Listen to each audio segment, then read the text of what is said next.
జిల్లా drug dealers association ఎన్నికలలో వివాదం నెలకొంది. ఎన్నికలలో పోటీ చేసేందుకు దాఖలు చేయాలనుకున్న తన నామినేషన్ ను స్వీకరించకపోవడాన్ని పద్మనాభుని ఫార్మా యజమాని పద్మనాభుని రాధాకృష్ణ తీవ్రంగా ఖండించారు. బైలా ప్రకారం నామినేషన్ పత్రాలను స్వీకరించి అనంతరం పరిశీలన చేసి లోపాలు ఉంటేనే తిరస్కరించాల్సి ఉంటుందని, అయితే ముందుగానే నామినేషన్ తీసుకోకుండా నిరాకరించడం చట్ట విరుద్ధమని ఆయన ఆరోపించారు. అసోసియేషన్ బైలా ప్రకారం ఒంగోలు వెలుపల ప్రాంతానికి చెందిన సభ్యులకు అధ్యక్ష పదవి, ఒంగోలు వాసులకు కార్యదర్శి, ట్రెజరర్ పదవులు కేటాయించాలని నిబంధనలు ఉన్నాయని తెలిపారు. అయితే ప్రస్తుతం కొనసాగుతున్న పాత కార్యవర్గం ఆ నిబంధనలకు విరుద్ధంగా వ్యవహరిస్తోందని విమర్శించారు. ప్రశ్నించే వారిని బైలా ప్రకారమే వ్యవహరిస్తామని చెబుతూ ఆచరణలో మాత్రం బైలాను ఉల్లంఘిస్తూ కార్యకలాపాలు నిర్వహిస్తున్నారని రాధాకృష్ణ ఆరోపించారు. పద్మనాభుని రాధాకృష్ణకు భవానీ మెడికల్స్ కు చెందిన రమేష్, వేమూరి ఫార్మసీ యజమాని Vemuri Subbarao, Pavan medicals Bhanu Prasad, Srinivasa medical enterprises Purnachandrarao తమ మద్దతు ప్రకటించారు.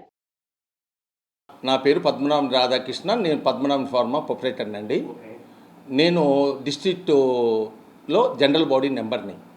మొన్న 3వ తారీఖు నామినేషన్కి అనౌన్స్ చేస్తే నేను నామినేషన్ వేయడానికి వెళ్ళానండి. వెళ్తే డిస్ట్రిక్ట్ ఎలక్షన్స్, జిల్లా ఎలక్షన్స్, ప్రకాశం డిస్ట్రిక్ట్ డ్రగ్ డీలర్స్ అసోసియేషన్.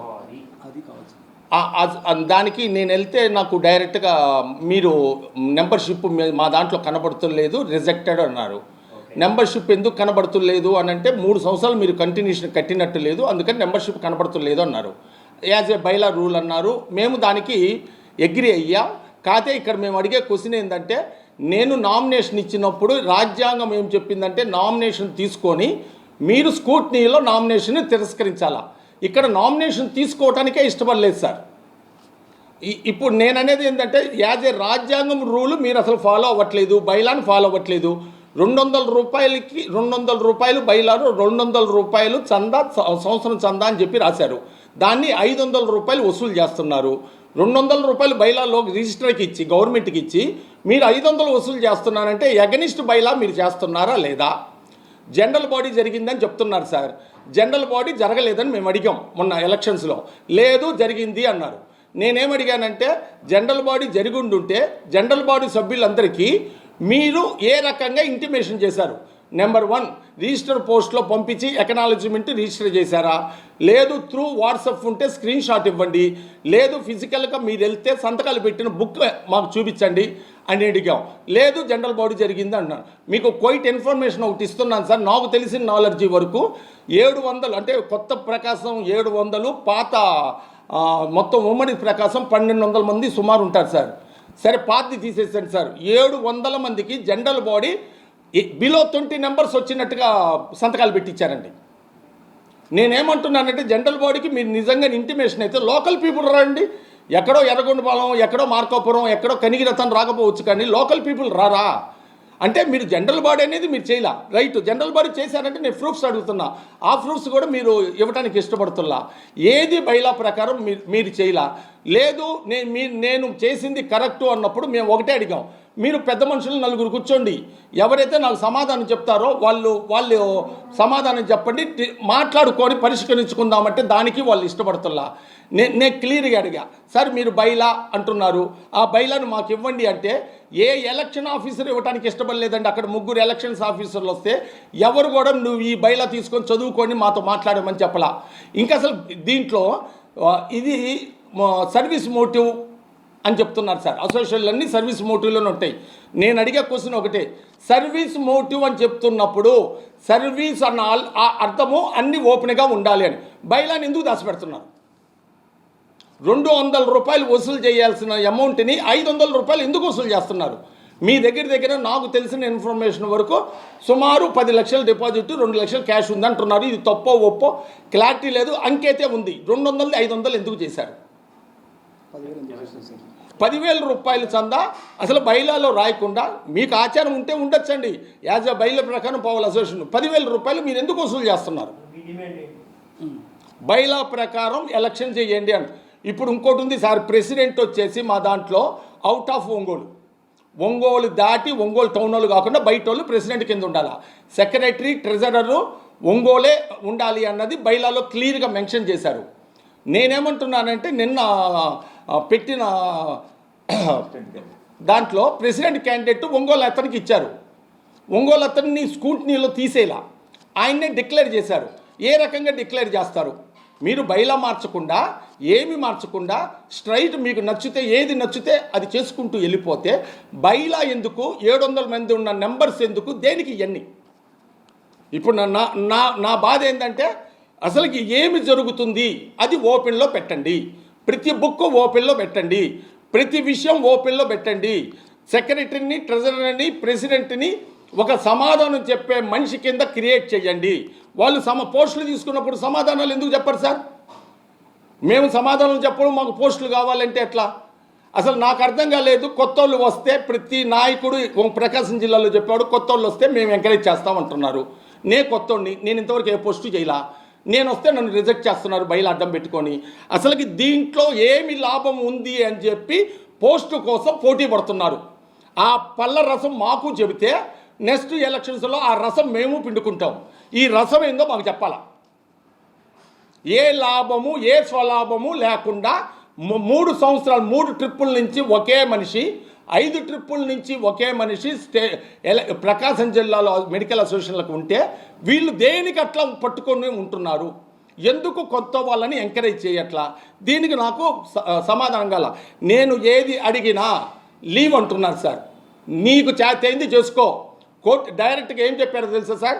మీరు రిజిస్టర్ ఆఫీస్కి వెళ్ళి కంప్లైంట్ ఇచ్చుకో, కోర్టుకి వెళ్తావా ఎల్లు, నీకు సమాధానం చెప్పాల్సిన అవసరమే లేదన్నట్టుగా మాట్లాడుతున్నారు. నేను మీడియా పరంగా నేను అడిగేది ఏంటంటే నాకు సమాధానం చెప్పండి. ఈ సమాధానం మీరు కానీ చెప్పకపోతే ఈ వీడియో ఎక్కడికైనా స్ప్రెడ్ అవ్వచ్చు. రేపు జరిగే అసోసియేషన్ డ్యామేజ్కి నాకే సంబంధం లేదు. ఎందుకనంటే నేను అడిగాను, మీరు సమాధానం చెప్పదు, చేసేది చేసుకోండి అన్నారు. నా చేత అయినంత వరకు నేను న్యాయ పోరాటం చేయడానికి వస్తున్నా. ఇక్కడ ఒరిజినల్గా లెక్కేస్తే సార్, నేను వ్యాపారం చేసుకునేవాడిని కానీ ఏ రోజు కూడా అసోసియేషన్ మీటింగ్ కూడా వాళ్ళు ఎప్పుడన్నా కాల్ ఫర్ చేస్తే వెళ్ళి అక్కడ ఏదో టిఫిన్ పెడితే వచ్చేవాడిని. దీంట్లో అది ఎవరిని అడిగినా చెప్తారు సార్. ఇక్కడ ఏం జరుగుతుందంటే అమ్మ అన్నం పెడితే అమ్మ అని పిలుస్తాం, బయట వాళ్ళు పెడితే అన్నపూర్ణమ్మ అని పిలుస్తాం. అన్నం పెట్టే ఫీల్డ్ ఈ రోజున ఫీల్డ్లో సంపాదించుకొని పిల్లలకి పెళ్ళిళ్ళు చేశారు, చదివించుకున్నారు, ఇల్లులు కట్టుకున్నారు. కానీ అమ్మకి ద్రోహం జరుగుతుంటే మాత్రం ఒక్కళ్ళు వచ్చి మాట్లాడే ధైర్యం లేదు సార్. ఎందుకు అనంటే డబ్బే పరమార్థంగా బతుకుతున్నారు. డబ్బు ప్రతి వాళ్ళకి ఇంపార్టెంటే, కానీ ఫీల్డే నాశనం అయిపోతుంటే రేపు భావితరాలకి ఈ ఫీల్డ్ గురించి ఏం చెప్పాలనుకుంటున్నారు? విజ్ఞత అనేది మనకు చాలా అవసరం కదా సార్. నాకు విజ్ఞత ఉంది అని నాకు అనిపించి నేను యుద్ధం చేయడానికి వచ్చా. నా యుద్ధానికి సహకరించడానికి ఈయన భవానీ మెడికల్స్ రమేష్ సార్, ఈయన వేమూరు మెడికల్స్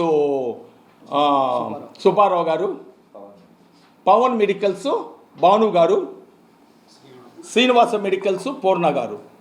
ఇప్పుడు నేను ఒక్కనే సార్. ఇప్పుడు 4 వచ్చారు. మీ వల్ల రేపు రోజున ప్రశ్నించే వాళ్ళు 40 మంది రావాలి. ఆ రోజున అసోసియేషన్ బాగుపడుతుంది, చిన్న షాప్ వాళ్ళు బాగుపడతారు, చిన్న షాప్ వాళ్ళ జీవితాలు బాగుంటాయి. నాకు ఎలక్షన్ ఆఫీసర్స్ రిజెక్ట్ చేసినట్టుగా ఇచ్చిన పైన రాసేసేసి ఇచ్చేశారు సార్, అంతే. బైలాలో 200 రూపాయలే చందా, సంవత్సరం చందా వసూలు చేయాలని చెప్పి ఇంత క్లియర్గా రాసుంటే వాళ్ళు డైరెక్ట్గా 500 రూపాయలని ప్రింట్ చేసి సంవత్సరం చందా అని చెప్పి డైరెక్ట్గా రాయటం కాదండి, ప్రింట్ చేసేసి రిసిప్ట్ ఇచ్చారు. సరే ఇక్కడ చూడండి సార్, 10,000 రూపాయలు చందాకి వాళ్ళు రూల్స్ అండ్ రెగ్యులేషన్ నామినేషన్కి ఇచ్చారు. 10,000 రూపాయలు చందా. బైలాలో 10,000 రూపాయలు చందా ఎలక్షన్స్కి కట్టించుకోమని ఎక్కడ బైలాలో లేదు. నేను ప్రూఫ్ చేయడానికి రెడీ. ఈ తప్పులన్నీ ఏం చేస్తున్నారంటే సార్, సుబ్బారావు గారు చేశారు, సుబ్బారావు గారు చేశారు అంటున్నారు. సుబ్బారావు గారు రిజైన్ చేసింది 28/12 రిజైన్ చేశారు. ఈ రోజుకి వాళ్ళ హెరాస్మెంట్ తట్టుకోలేక సుబ్బారావు గారు రిజైన్ చేస్తే ఇప్పటికీ సుబ్బారావు గారిని బదనాం చేస్తూ సంఘంలో తప్పులన్నీ సుబ్బారావు గారు చేశారని చెప్పి చేస్తున్నారు. ఇదిగోండి ఆయన రాజీనామా చేసి సబ్మిట్ చేసింది. దీంట్లో అడహక్ కమిటీ అని ఒక కమిటీ వేశారు సార్ రీసెంట్గా. యాజ్ ఏ బైలా ప్రకారము ప్రెసిడెంట్ అండ్ సెక్రటరీ అందులో మెంబర్షిప్ అయి ఉండాలా. కానీ సుబ్బారావు గారు రిజైన్ చేశారు, దాని తర్వాత సెక్రటరీ ఎవరు రాలేదు సార్. అది కూడా బైలాలో క్లియర్గా ఉంది. ఇప్పుడు దీని అడహక్ కమిటీ వేసేటప్పుడు సెక్రటరీ మెంబర్షిప్ ఉండాలా. అసలు సెక్రటరీ లేనప్పుడు అడహక్ కమిటీ ఎట్లా వస్తుంది? దీనికి రైట్స్ ఎట్లా ఉంటాయి? సెక్రటరీ అనేది కంపల్సరీ బైలాలో ఉంది. నువ్వు సెక్రటరీ లేడు, అప్పుడు నువ్వు చేయాల్సింది ఏంటి? సెక్రటరీని ఎన్నుకొని అడాక్ కమిటీ వేసి సబ్ కమిటీని వేసి నీకు కావాల్సింది చేయించుకోవాలా.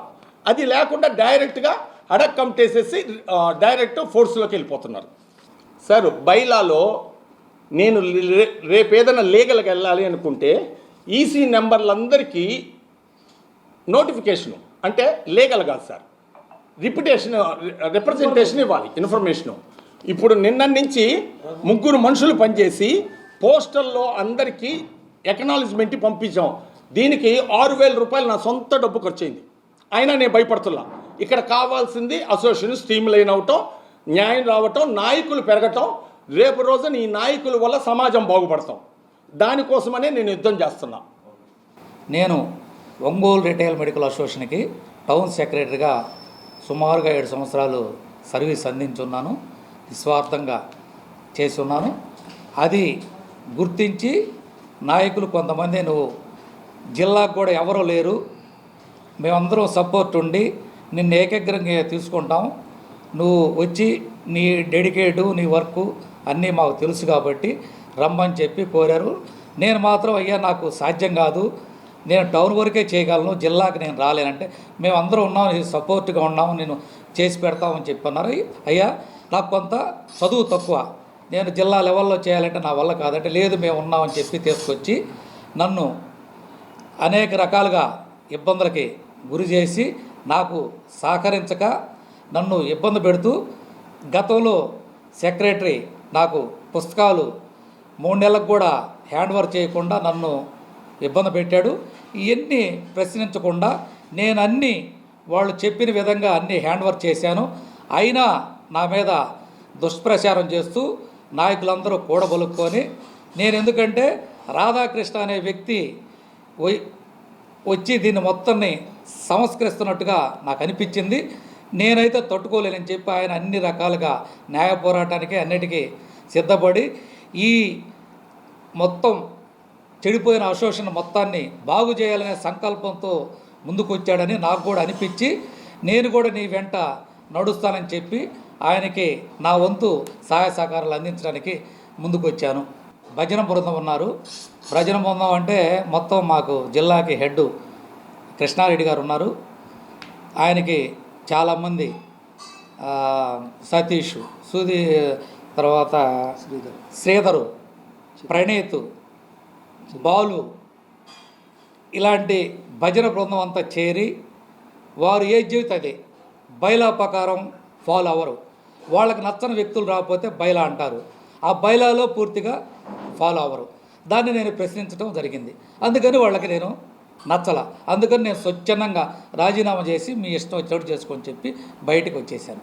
ఒంగోలు టౌన్ రిటైల్ అసోసియేషన్కి ఒక 5 ఏళ్ళు ట్రెజరర్గా చేశాను. అప్పుడు ఈయన మాకు జాయింట్ సెక్రటరీగా సేవలు అందించున్నారు. ఆ తర్వాత నేను కూడా సేమ్ ఈయన పడిన బాధలే పడి స్వచ్ఛందంగా రిజైన్ చేసేసి పక్కకు వచ్చేసాం. మేమందరం పక్కకు వచ్చేసాం. తర్వాత రాధాకృష్ణ గారు దీంట్లోకి వచ్చి భావితరాలకి మంచి నాయకుల్ని అందించాలనే సదుద్దేశంతో వచ్చేసరికి నేను కూడా స్ఫూర్తి పొంది ఆయనకి నా పూర్తి సహాయ సహకారం అందించాలని స్వచ్ఛందంగా నా క్లాస్మేట్ ఆయన మీద ఉన్న నమ్మకం, ఆయన సబ్జెక్టు, ఆయన ధైర్య సాహసాలకి ఒక్కడు ముందుకొచ్చి పోరాడుతున్నాడు, సొంత డబ్బులు ఖర్చు పెడుతున్నాడు. ఈరోజు మీరందరూ రావడానికి కారణం కూడా ఆయనే. ఇంత పోరాటం చేసే వాళ్ళకి నా వంతు సహాయంగా నేను కూడా వచ్చి ఆయన పక్కన నుంచొని చివరి వరకు ఆయన పక్కనే ఉంటానని మీకు పత్రికాముఖంగా తెలియజేస్తున్నాను.